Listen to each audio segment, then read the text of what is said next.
ing dalem mertelaake milih ilmu wal ustadzi lan guru wasyariki lan konco wasibati lan netepi alaihi ing atase ilmu. Pada pembahasan kali ini kita membahas tentang bagaimana caranya memilih ilmu, karena cabang ilmu itu banyak. Seorang yang hendak sukses itu seseorang yang bisa memilih ilmu dengan tepat, mana ilmu yang bermanfaat bagi dirinya gitu ya. Ilmu yang pastinya dibutuhkan oleh dirinya, baik dalam menyelesaikan problem yang bersifat duniawi ataupun yang bersifat ukhrawi gitu ya. Sehingga ilmu yang harusnya dicari ya, ini yang bagaimana kita harus meminta pendapat daripada para ahli, jangan sesukanya sendiri ya untuk memilih ilmu itu. Yang bagi sayugyo li talibil ilmi kedua wong kang nyubri ilmu ayak taro ing yento apa ayak taro ing yento milih sapa talib min kulli ilmin saking saben-saben ilmu aksanahu ing luwih bagus-bagus ilmu wa malan ilmu yang taju kang butuh ilaihi maring yang taju kang butuh sapa talib ilaihi maring ma fi amri dinihi ing dalem perkara agamane talib fil hali ing dalem zaman saiki sumama nuli ilmu yang taju kang butuh sapa talib ilaihi maring ma fil mahali ing dalem zaman kang arep teko. Syekh Nuji memulai ya pembahasan dalam pasal ini dengan menganjurkan kepada para pelajar untuk memilih ilmu ya,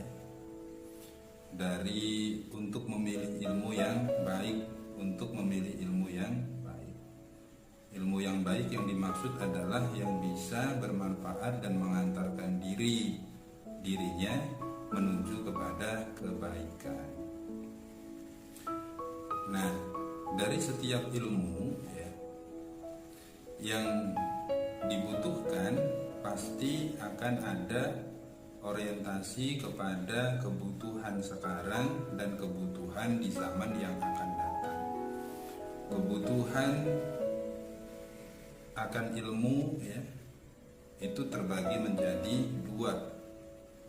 Dibutuhkan di zaman sekarang ataupun di zaman yang akan datang. Nah, sehingga si pelajar harus mendahulukan ilmu-ilmu yang dibutuhkan di zaman sekarang. Semisal dengan adanya hal demikian maka harus dibuat jenjang di dalam kelas. Kayak contoh apa yang dibutuhkan oleh siswa TK, apa yang dibutuhkan oleh siswa MI kan begitu. Pastinya berbeda dengan siswa yang berada di kelas MA gitu ya. Nah, oleh karenanya harus dibuat jenjang dan pengetahuan yang diberikan harus menyesuaikan dengan apa yang mereka butuhkan. Kalau untuk MI misal dibekali dengan doa-doa gitu ya, kemudian naik kelas ditambahkan lagi mempraktekkan sholat fardu gitu dan seterusnya. Dia menyesuaikan dengan kebutuhan, maksudnya begitu. Nah, lembaga yang bagus ya yang seperti itu, yang bisa membagi jenjang belajar menyesuaikan daripada kebutuhan yang dibutuhkan oleh peserta didik. Maka anak sekolah yang masih ada di TK itu tidak perlu diajarkan tentang bab munakaha, bab waris gitu kan, karena belum saatnya. Tapi yang terpenting mereka harus menghafal doa-doa. Nah, itu mereka pada masa-masa itu adalah masa-masa dilatih untuk melakukan ibadah, maka dikasih hafalan-hafalan yang berkaitan dengan doa saja cukup. atau mengerti tentang jumlah rukun Islam, rukun iman gitu kan. Jumlah sholat ada berapa yang wajib dalam setiap harinya kan begitu. Lah kemudian selanjutnya wa yuqaddamu lan dingin ake sapa talib ilmu tauhid ing ilmu tauhid wa ya'rifu lan ngawruhi sapa talib Allah ing Allah ta'ala hal mahalukur sapa Allah bidalili kelawan dalil fa inna iman al muqallid maka temen setuhune imane wong kang anut wa ing kana senajan ono sapa muqallid iku senajan ono apa imanul muqallid iku sahihan bener indana ing dalem munggu kita lakin yakunu tetapi nek ono sapa talib iku asiman lakin yakunu tetapi nek ono apa imanul muqallid sapa lakin yakunu tetapi nek ono sapa talib iku asiman wong kang dosa bitarkil istidlali kelawan ninggal nyupri dalil bitarkil istidlali kelawan ninggal nyupri dalil. Nah kemudian ketika mempelajari ilmu agama ya, maka yang harus didahulukan adalah ilmu tauhid, yaitu ilmu untuk mengenal Allah ya, ilmu mengenal Allah. Nah ilmu mengenal Allah dalam hal ini tidak hanya mengikut ya, mengenal Allah tidak hanya mengikut tapi dengan proses istidlal. Dengan proses istidlal berarti mengerti atau mempelajari tentang kitab-kitab yang menjelaskan tentang tauhid, tentang keesaan Allah. Dia bisa menyebutkan dalilnya, dia bisa menyebutkan dasarnya begitu. Tidak hanya kemudian ketika ditanya Allah ada berapa, kemudian disebut satu, tidak ada yang membandingi, namun dia tidak tahu dasarnya begitu. Padahal setiap hari ayatnya disebutkan, ayatnya dibacakan, tapi karena dia tidak ada usaha untuk istidlal, tidak ada usaha untuk belajar, maka dia tidak tahu bahwa sebenarnya di surat Al-Ikhlas itu merupakan dalil daripada keesaan Allah gitu. Karena dia hanya mengikuti orang tuanya. Kata orang tua saya Allah satu, ya maka satu. Nah itu muqallid ya. Nah seorang pelajar tidak boleh hanya begitu, dia harus belajar. Makanya di lembaga pendidikan harus ada ilmu tauhid. Nah kemudian selanjutnya wayaktaro lan milih sapa talib al-atiqa ing ilmu kang kuno dunal muhdisat dudu ilmu kang anyar. Qalu ngendika sapa ulama alaikum wajib ing atas sira kabeh atau alaikum netepono sapa sira kabeh bil atiqi kelawan ilmu kang kuno wa iyyakum lan wadiya sapa sira kabeh wal muhdisat ing ilmu kang anyar teko wa iya kalan wadiya sapa sira ayastaghila ing yen tetungkul sapa sira bihadzal jazali kelawan iki ilmune para padu alladzi kang dhahara kang pertelo apa al jadal ba'da ingkiradil akabir ing dalem sawise enteke pira-pira ulama kang agung minal ulama kang tetep minal ulama inyatane saking pira-pira ulama. Fa innahu moko temen setuhune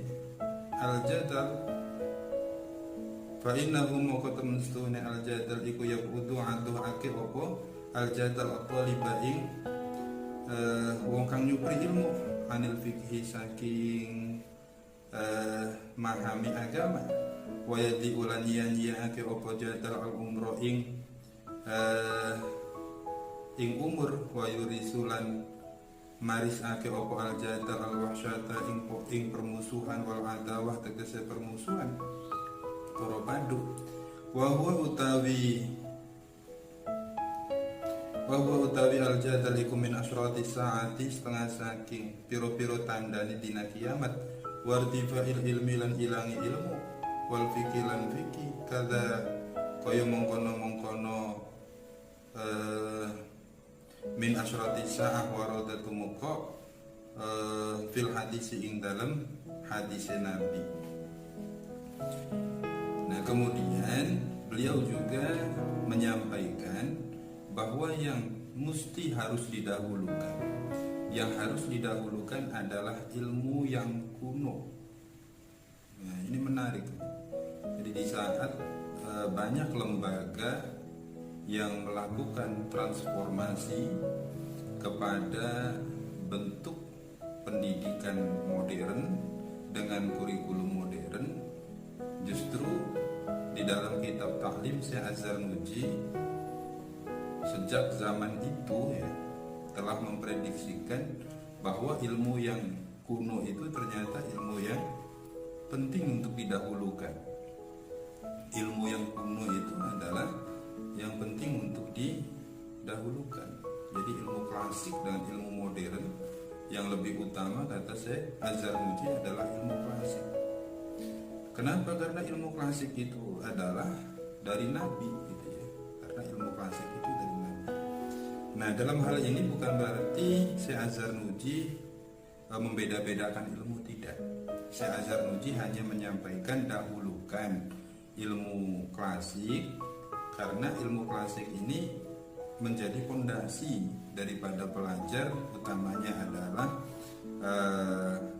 pelajar muslim ya. Untuk apa?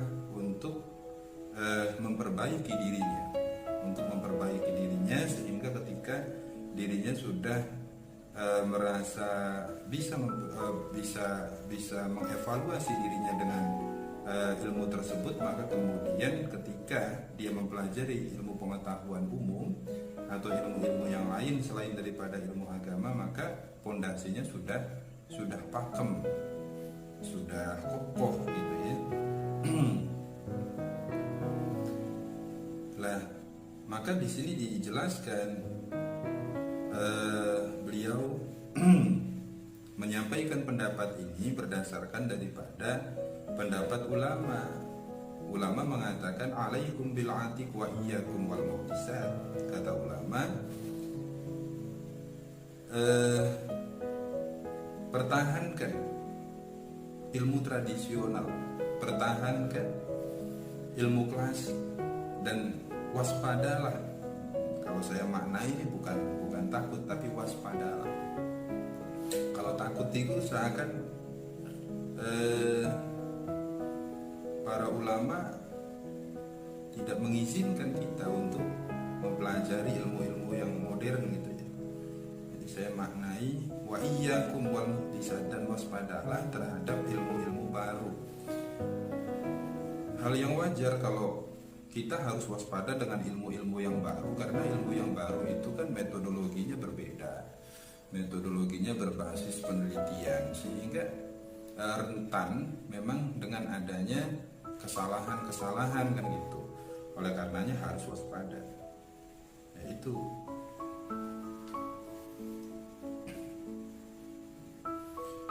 nah, kemudian selanjutnya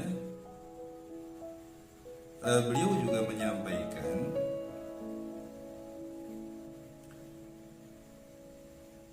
bahwa ulama kita pun ya, mengingatkan kepada kita, wa iyyaka an tastaghila bihadzal jadal. Jadi takutlah untuk menyibukkan dirimu dengan pertikaian, mujadalah. Mujadalah itu bukan musyawarah. Kalau musyawarah adalah pembahasan, ya, kajian ilmiah yang berpendapat orang yang berilmu. Kalau mujadalah bukan orang yang berilmu. Jadi mujadalah yang berpendapat itu adalah orang-orang yang memiliki nafsu atau emosi, sehingga hasilnya berbeda antara musyawarah dan mujadalah. Kalau musyawarah menghasilkan jawaban yang bermanfaat, kalau mujadalah menghasilkan permusuhan yang tidak bermanfaat. Oleh karenanya beliau mengingatkan jangan sampai pelajar itu masuk ke dalam pertikaian, yang mana pertikaian itu telah diprediksikan oleh para ulama akan muncul ba'da inqiradil akabir. Nah, sekarang kita merasakan di saat ulama-ulama yang ahli ya, dalam bidang agama kemudian wafat, maka muncul banyak pertikaian-pertikaian. Nah, karena orang-orang bodoh itu berpendapat bukan dengan ilmunya, tapi dengan nafsunya, sehingga akan selalu memancing permusuhan gitu. Fa innahu yab'udu at-taliba 'anil fiqh. Yang namanya mujadalah itu tidak akan mendekatkan seorang pelajar terhadap pemahaman sebuah ilmu, seperti halnya musyawarah. Musyawarah itu kan akan bisa mendekatkan pemahaman seorang pelajar ya, menjadi lebih paham gitu. Beda dengan mujadalah. Mujadalah itu justru akan menjauhkan seorang pelajar daripada kepahaman. Maka ketika ada seseorang yang mengajak mujadalah, tidak usah dilayani. Kalau memang dia betul-betul adalah seorang yang ingin berdiskusi, silahkan dilayani. Berdiskusi tapi dengan ibarat, berdiskusi dengan ilmu, dengan buku, dengan kitab referensi, bukan dengan emosi begitu ya. Fa innahu yab'udu at-taliba 'anil fiqh wa yadi'u al-umra. Selain daripada dampak mujadalah adalah akan menjauhkan diri seorang pelajar daripada sebuah pemahaman, juga akan menyebabkan Akan menyebabkan terbuangnya umur. Jadi umurnya sia-sia tuh kalau untuk mujadalah, nggak ada progres kan. Selama hidup punya ilmu, nggak ada karya yang dihasilkan kecuali karyanya adalah pertikaian. Itu berarti kan pada akhirnya umurnya kan tidak bermanfaat.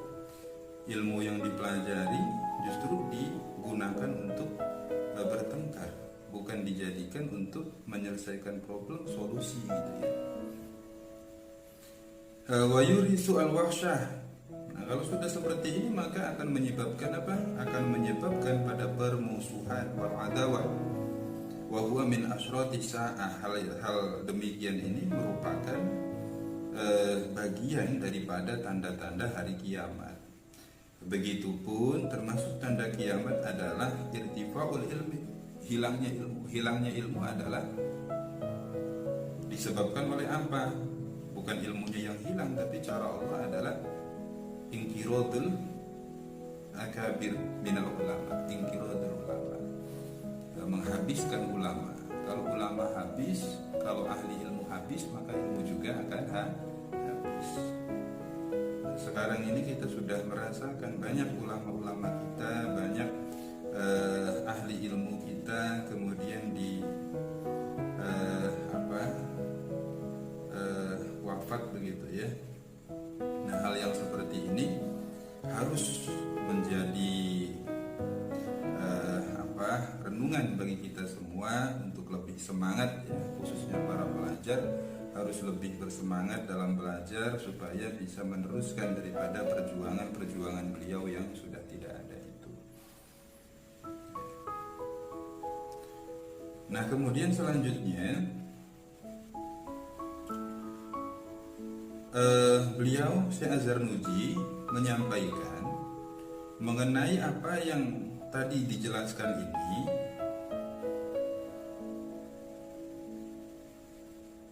Referensinya berdasarkan daripada hadis Nabi.